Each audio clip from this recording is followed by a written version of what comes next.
Hello hello മക്കളെ, ഇന്ന് നമ്മൾ പഠിക്കാൻ പോകുന്നത് 1ാം ക്ലാസ്സിലെ മലയാളം യൂണിറ്റ് 6 പിന്നെയും പിന്നെയും ചെറുതായി പാലപ്പം. പിന്നെയും പിന്നെയും ചെറുതായി പാലപ്പം.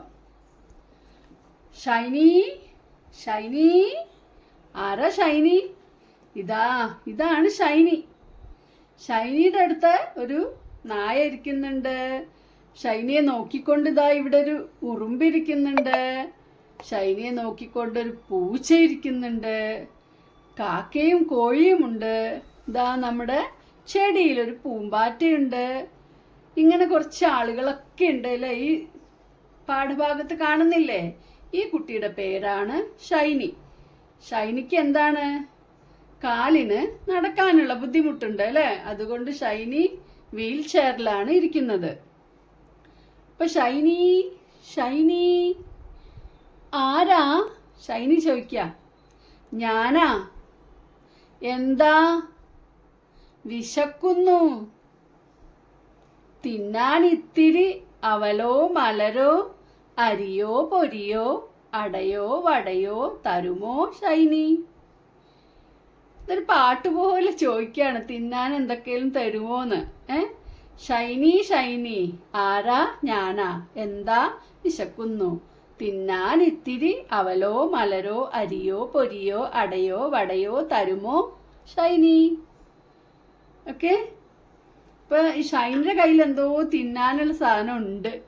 അത് ഇവർക്ക് മനസ്സിലായിട്ടുണ്ട് അല്ലേ? അതാണ് നമ്മുടെ നായൊക്കെ അടുത്ത് തന്നെ പോയി ഇരിക്കുന്നത്. എന്താണ് കയ്യിലുള്ളത്? നോക്കൂ, പാലപ്പമാണ്. പാലപ്പം. എങ്ങനെയുള്ള പാലപ്പാണ്? വെളുവെളുത്തൊരു പാലപ്പം. എങ്ങനെ ചെറുതായി. ആഹാ, ഈ പാലപ്പം ചെറുതായി വരുന്നുണ്ട്. എങ്ങനെ ചെറുതായി എന്നാണ് ചോദിക്കുന്നത്. കോഴി വന്ന് കൊത്തിയിട്ടോ പൂച്ച വന്ന് തിന്നിട്ടോ പതുത്തൊരു പാലപ്പം. എങ്ങനെ ചെറുതായി? കോഴി വന്ന് കൊത്തിയിട്ടാണോ? അതോ ഈ പൂച്ച വന്ന് തിന്നതാണോ? എങ്ങനെയാണ് ഈ പാലപ്പം ചെറുതായത് എന്ന്? പാലപ്പം എങ്ങനെയുള്ളതാണ് ഇതിൽ പറയുന്നുണ്ട്. പതുത്തൊരു പാലപ്പാണ്. വെളുത്തൊരു പാലപ്പാണ്. പാലിന്റെ നിറം തന്നെയാണ് പാലപ്പത്തിനും. പാലിന്റെ നിറം എന്താണ്? വെളുപ്പ് അല്ലേ? പിന്നെ ഇവിടെ കാക്കയൊക്കെ ഉണ്ടല്ലോ. അപ്പൊ വേറെയും സംശയമുണ്ട്. കാക്ക വന്ന് കൊത്തിയിട്ടോ ഉറുമ്പ് വന്ന് തിന്നിട്ടോ മിനുത്തൊരു പാലപ്പം. എങ്ങനെ ചെറുതായി? നല്ല രസമുള്ള പാട്ട് അല്ലേ? അടുത്തത് നോക്കാം.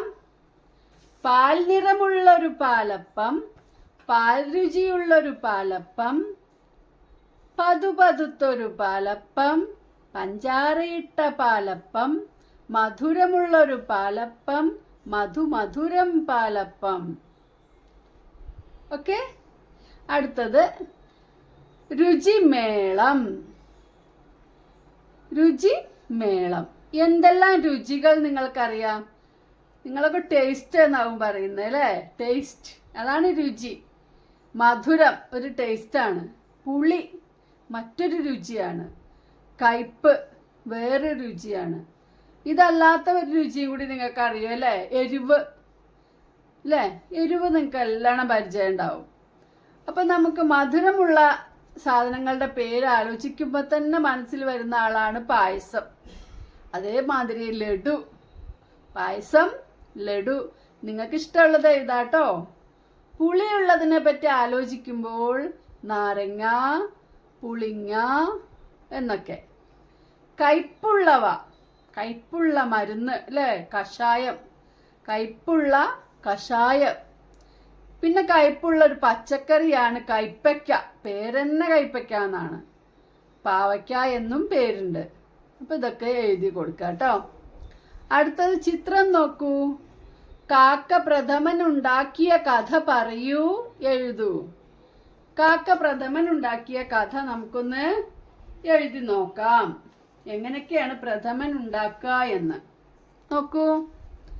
കാക്ക പ്രഥമൻ ഉണ്ടാക്കി. ആദ്യം പരിപ്പ് വറുത്തു. ചെറുപയർ കൊണ്ടാട്ടോ പ്രഥമൻ ഉണ്ടാക്കുന്നത്, അതുകൊണ്ട് ചെറുപയർ പരിപ്പ് വറുത്തു എന്ന് എഴുതാം. നന്നായി വേവിച്ച് ഉടച്ചു. ശർക്കര ഉരുക്കി ചേർത്തു. കുറുകി വന്നു. തേങ്ങാപ്പാൽ ചേർത്തു. പിന്നെയും കുറുക്കി. ഒന്നാം പാൽ ചേർത്തു. ഏലക്കപ്പൊടി ചേർത്തു. പ്രഥമൻ തയ്യാർ. ഇതുപോലെ നിങ്ങൾ നിങ്ങളുടെ ഈ പുസ്തകത്തിൽ എഴുതി കൊടുക്കണം കേട്ടോ. ഇവിടെ കാക്ക പ്രഥമൻ ഉണ്ടാക്കിയ കഥ ഇവിടെയാണ് എഴുതേണ്ടത് കേട്ടോ.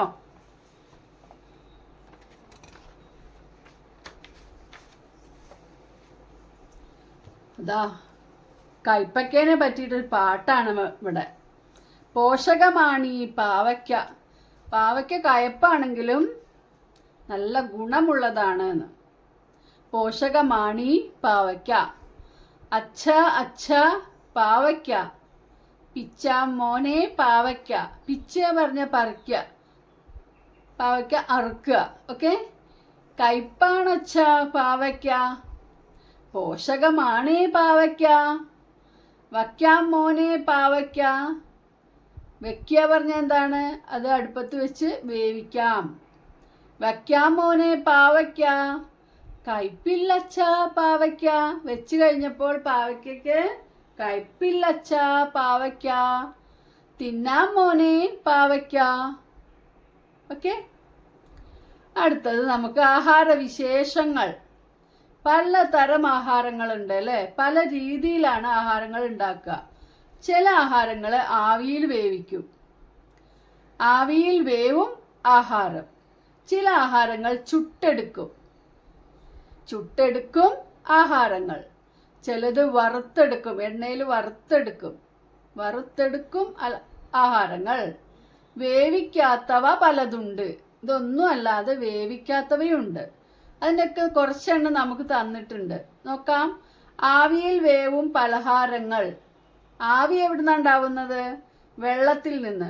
വെള്ളം അടുപ്പത്ത് വെച്ച് തിളയ്ക്കുമ്പോൾ അതിൻ്റെ മുകളിലാണ് അട, പുട്ട്, കൊഴുക്കട്ട, കുമ്പിളപ്പം, നൂലപ്പം ഇതൊക്കെ ഉണ്ടാക്കുന്നത്. അപ്പം ഇതിൻ്റെ കൂടെ നമുക്ക് ഇഡ്ഡലി കൂടി ചേർക്കാം. ഇഡ്ഡലി നമ്മുടെ വീട്ടിലെപ്പോഴും ഉണ്ടാക്കും അല്ലേ? ചുട്ടെടുക്കുക. കല്ലിൽ പരത്തി ചുടുന്നതാണ് ചുട്ടെടുക്കുക എന്ന് പറഞ്ഞാൽ. അതിൽ ഓട്ടട ഉണ്ട്, പത്തിരി ഉണ്ട്, ദോശ ഉണ്ട്, ചപ്പാത്തി ഉണ്ട്. വറുത്തെടുക്കും പലഹാരങ്ങൾ. എണ്ണയിലിട്ട് വറുക്കുക. അതിലത്തെ പലഹാരങ്ങളാണ് ആഹാരം എന്നും പറയാം, അത് പലഹാരങ്ങളുമാണ്. ഉണ്ണിയപ്പം, അച്ചപ്പം, ബോണ്ട, നെയ്യപ്പം കൂടി ചേർക്കുക. ഇനി വേവിക്കാത്ത ആഹാരം. മോര്. മോര് വേവിക്കേണ്ട കാര്യമില്ല, അല്ലാതെ തന്നെ കഴിക്കുക അല്ലേ? മോര്, തൈര്, സർബത്ത്, ജ്യൂസ്, സാലഡ് ഇതൊക്കെ വേവിക്കാത്ത ആഹാര സാധനങ്ങളാണ്. അടുത്തതായിട്ട് പദകേളി. സദ്യയിലെ ഇനങ്ങൾ കണ്ടെത്തി എഴുതൂ. ആദ്യം തന്നെ ഴം എന്നാണ് ഇവിടെ തന്നിട്ടുണ്ടായിരുന്നത്. ഇവിടെ നമ്മളിപ്പോൾ എഴുതി ചേർത്തതാണ്. ഴം എന്നുള്ളതിൻ്റെ അപ്പുറത്ത് എന്താ എഴുതാൻ പറ്റുക? പഴം. പിന്നെ ഇവിടെ പ, ച, ഡി, പച്ചടി. പച്ചടി പറഞ്ഞിട്ട് ഒരു സദ്യ വിഭവം ഉണ്ട്. അടുത്തതായിട്ട് ചോറ്. റ് തന്നിട്ടുണ്ട്, ചോ നമ്മൾ ചേർത്തു. പ്രഥമൻ. പ്രഥമൻ. പ്രാന്നും എന്നും തന്നു. അപ്പൊ നമ്മൾ സദ്യയിൽ പായസം ഒഴിവാക്കാൻ പറ്റില്ലല്ലോ. അപ്പൊ പ്രഥമൻ എന്നെഴുതി. അതുപോലെ ഓലൻ. ഓന്നും ഇന്നും ഇവിടെ ഉണ്ട്. അപ്പൊ അതിൻ്റെ ഇടയിൽ ല ആണ് ചേർക്കേണ്ടത്. രസം എന്നാണ് ഇതിൽ. സം ഉണ്ട്. ഇവിടെ ഒരു അക്ഷരം ഒഴിഞ്ഞു കിടക്കുകയാണെങ്കിൽ അവിടെ നമ്മൾ ര എന്ന് എഴുതണം. ഓക്കെ. പഴം, പച്ചടി, പായസം, രസം, ചോറ്, ഓലൻ, പ്രഥമൻ. ഓക്കെ. ഇനി സദ്യയിൽ എന്തൊക്കെ സാധനങ്ങളാണ് സദ്യയിൽ ഉണ്ടാവുക എന്ന്. സദ്യയിലുള്ള സാധനങ്ങളുടെ പേരൊന്നും നിങ്ങൾക്ക് ശരിക്കും അറിയണ്ടാവില്ല അല്ലേ? കുട്ടികൾക്കൊന്നും അങ്ങനെ അറിയില്ല. എന്നാലും ഇത് കാണാതെ അങ്ങോട്ട് പഠിച്ചു വെക്കുക കുറച്ച് പേരുകൾ. പഴം എല്ലാവർക്കും അറിയാം, പപ്പടം അറിയാം, ഉപ്പേരി, പച്ചടി, കിച്ചടി, അച്ചാർ എല്ലാവർക്കും അറിയാം അല്ലേ? ഓലൻ, കാളൻ, സാമ്പാർ, പരിപ്പ്, രസം, മോര്, ചോറ്, നെയ്യ്, നാരങ്ങ, പ്രഥമൻ, ബോളി, സേമിയ, എരിശ്ശേരി, പുളിശ്ശേരി, അവിയൽ, ഇങ്ങനെയുള്ള സദ്യയുടെ വിഭവങ്ങളുടെ പേരൊക്കെ പഠിച്ചു വെക്കുക കേട്ടോ. ഇനി വായിക്കാം, നടിക്കാം. നടിക്കുക എന്ന് പറഞ്ഞാൽ അഭിനയിക്കുക. അപ്പം നിങ്ങൾ അഭിനയിക്കണം കേട്ടോ. എങ്ങനെയാണ് ഇത് ഉണ്ടാക്കുന്നതെന്ന് അഭിനയിക്കണം.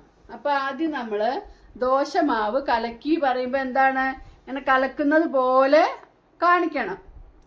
പിന്നെ ഉപ്പെടുത്തിട്ട് അതിലേക്ക് ഇടുന്നത് പോലെ കാണിക്കണം. പിന്നെ സ്റ്റൗവിൽ തീ കത്തിക്കുന്നത് പോലെ കാണിക്കണം. ദോശക്കല്ല് ചൂടായി വന്നു എന്ന് കണ്ടിട്ട് ആ ദോശക്കല്ലുമ്മ എണ്ണ ഇങ്ങനെ വട്ടത്തിൽ പെരട്ടണം. ഓക്കെ, മാവ് അതിലൊഴിക്കുക. അപ്പം നമ്മൾ ശബ്ദം ഉണ്ടാക്കുക, ഇങ്ങനെ പരത്തുക. പിന്നെയോ ദോശ മറിച്ചിട്ടു, എന്നിട്ടത് ഇങ്ങനെ എടുത്ത് പാത്രത്തിലിട്ടു. കൈയൊക്കെ കഴുകി വന്ന് വയർ നിറയെ തിന്നു. മനസ്സിലായോ? ഒന്നുകൂടെ വായിക്കാം. ദോശമാവ് കലക്കി, പാകത്തിന് ഉപ്പ് ചേർത്തു, അടുപ്പിൽ തീ കത്തിച്ചു, ദോശക്കല്ല് ചൂടാക്കി, കല്ലിൽ എണ്ണ പുരട്ടി, മാവ് ഒഴിച്ച് പരത്തി, ദോശ മറിച്ചിട്ടു, പാത്രത്തിലെടുത്തു, കൈ കഴുകി വന്നു, വയർ നിറയെ തിന്നു. ഇനി ഇവിടെ വടകളുടെ ഒരു കളിയാട്ടോ. ഇവിടെ വട വേണോ, വട. കുറേ വടകളുടെ പേരാണ് ഈ പേജ് നിറയെ കൊടുത്തിട്ടുള്ളത്. ഉള്ളിവടയോ, ഉഴുന്നുവടയോ, മസാല വടയോ, ഏതു വടയാ കഴിക്കേണ്ടേ? ഉള്ളിവടയോ, ഉഴുന്നുവടയോ? ഇവിടെ ഊ കൊടുത്തോണ്ട് നമ്മൾ ഇവിടെ ഉഴുന്നുവട കൊടുത്തു, അല്ലെങ്കിൽ പരിപ്പ് വട നമുക്കറിയാം. പക്ഷെ ഇവിടെ ഊവിൻ്റെ അടുത്ത് ഊന്ന് വരുന്നത് തന്നെ കൊടുക്കുക. ഉള്ളിവടയോ, ഉഴുന്നുവടയോ, മസാല വടയോ, ഏതു വടയാ കഴിക്കേണ്ടേ? പരിപ്പ് വടയോ?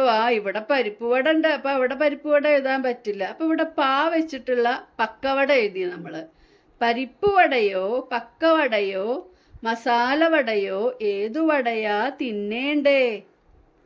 ഓക്കെ, അപ്പം ഇത്രയുമാണ് നമ്മുടെ ഈ യൂണിറ്റിൽ പാഠഭാഗത്തുള്ളത്.